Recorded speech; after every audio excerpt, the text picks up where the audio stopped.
Well, both the Broadway show and the cartoon lied to me. Lydia and Beetlejuice don't become friends at all. But how do I know that you're gonna keep your word? I swear on my dead mother's soul. Yes. Michael Keaton is back as a Tim Burton character again, in Beetlejuice Beetlejuice.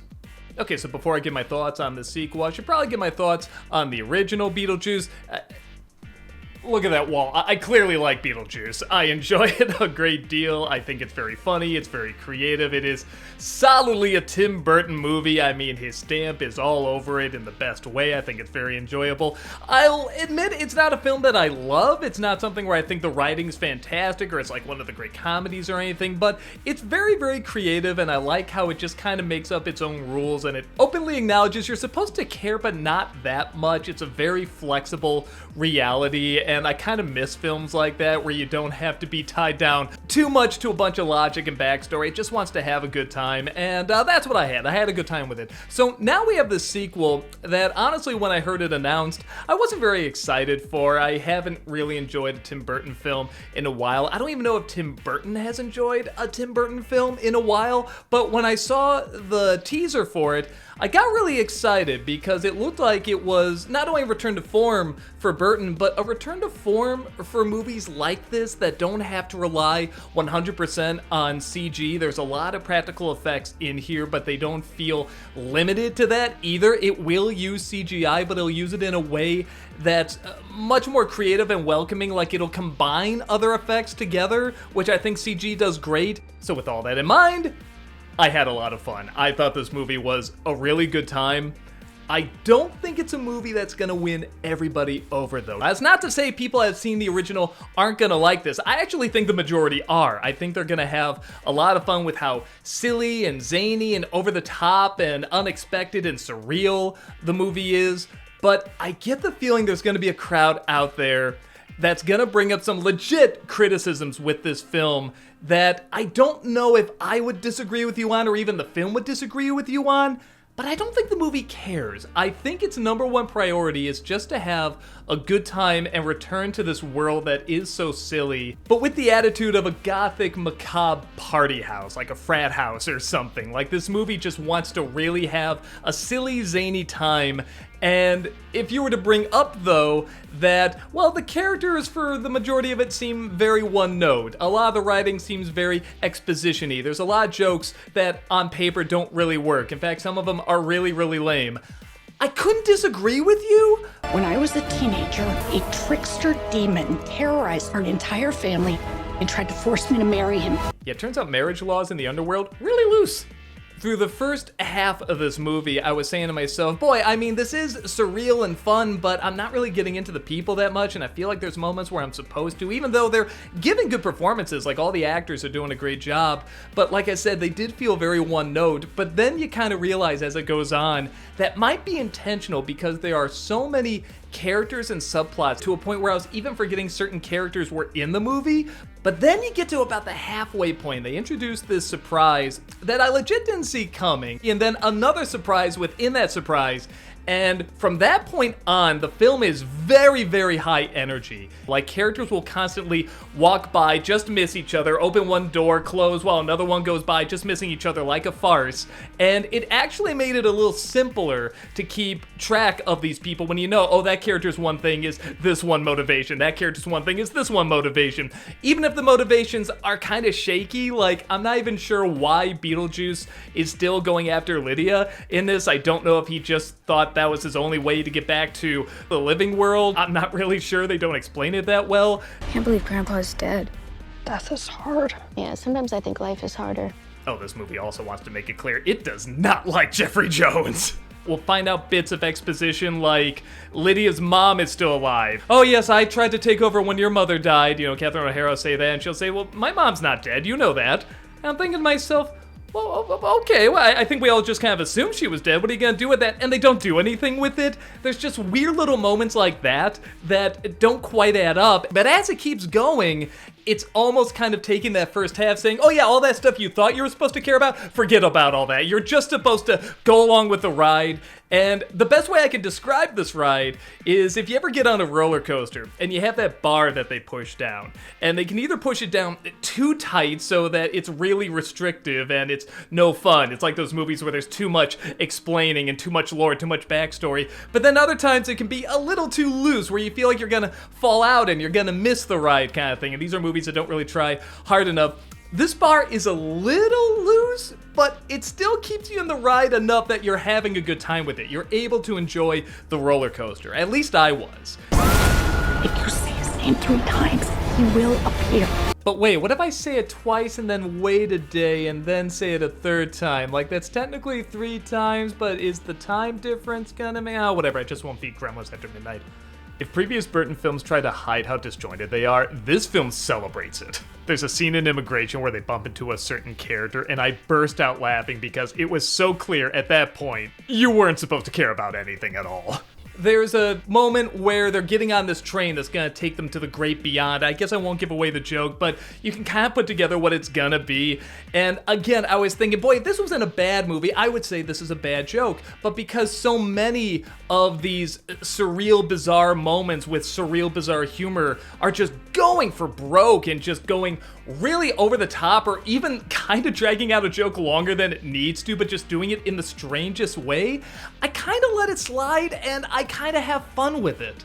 But I'm not going to disagree when somebody says, oh, you know, they're repeating the Deo scene in this, except they're changing it with MacArthur's Park, and there's another wedding climax where somebody's going to get married. In fact, it's not even somebody, it's the exact same 2 people who are going to get married, and isn't that a lot of repeating? And yes, it is, and I can't disagree with you, but it looks like they're having so much fun, and the film is having so much fun, and it just creates this weird environment that you're either gonna get sucked into or you're not. And I think the biggest element to that I think is either gonna make it or break it for people, is that there is no Alec Baldwin or Gina Davis character in this. In fact, another example of not the best writing, they're like, oh yeah, where'd they go? Oh, they found a loophole. Boom, that's it. They're out of the movie. Like, there's a lot of moments like that, but what they were in that film that I guess when it came out, a lot of people had a problem with. They said they were too boring, and I strongly disagree. I actually think they are a much needed grounded anchor in that movie. They need to be the straight men reacting to everything, and they're very charming. I think they're played very, very well. But there's not really anything like that in this film. The closest we have is Jenna Ortega, who is playing this incredible role you've never heard of before. I mean, I'm gonna blow your mind with this. I mean, you've never heard this in a modern movie at all. You ready? Just prepare to just get ready. She plays a protesting teen. My God, 50-year-old hello, fellow teen writers. Can you stop? I am sick of protesting teens. Now, to their credit, it does connect a little bit more than other movies because her mother is off seeing ghosts and talking about seeing ghosts, and I think in her mind she's thinking, well, I'm spending time on real world problems, like stuff that's happening in the real world, so it does connect a little bit better, but man, am I sick of this trope. And I guess the idea is she doesn't believe in ghosts, so she's kind of the outcast to her mother, played by Winona Ryder, which is kind of a funny twist on that, where she was the outcast because she did believe in dark, gothic stuff. This one, she doesn't, so she's kind of the oddball in the family. And even though she's trying, I mean, again, everybody's giving 1,000,000% in this, she can't really bring that much grounded reality to the role, especially with a character, like I said, we've seen 1,000,000 times, but she doesn't ruin anything either. Here's a preview. Be warned, it's intense. Oh, they also give Lydia a job I think she enjoys a little too much. Like, they show she isn't always all about it and she's a little uncomfortable, but I feel like the more she kind of smiles and winks and everything, like, she should have been a little bit more uncomfortable in this job. You also have characters like this man who wants to marry Lydia for selfish reasons, and again, he's not really written that complex or that interesting, but he's played with a lot of humor. Catherine O'Hara, same way, just brings her great comedic energy to this film. Michael Keaton, the same thing. They're just all bringing their A game, and they're just having so much fun, and the humor, while sometimes does repeat, does throw in a lot of very strange turns that you just can't predict, and I couldn't help but laugh at. I couldn't help but have a really good time with. And like I said, the effects and the visuals and the lighting, the fact that they're doing so many tricks that are just there on camera. One of the reasons I want this film to do well, because people can say, oh, maybe we should try this again. Maybe we shouldn't just rely on this one trick that's just been exploited to death and it's just looking more and more flat to a lot of people. Let's try some different effects that are really there and can kind of play with you a little bit more and mix up what you see so you don't become desensitized to it. You're a figment of my imagination. Really? Is this a figment of your imagination? I guess he did that in the first one. The rest are done a little better.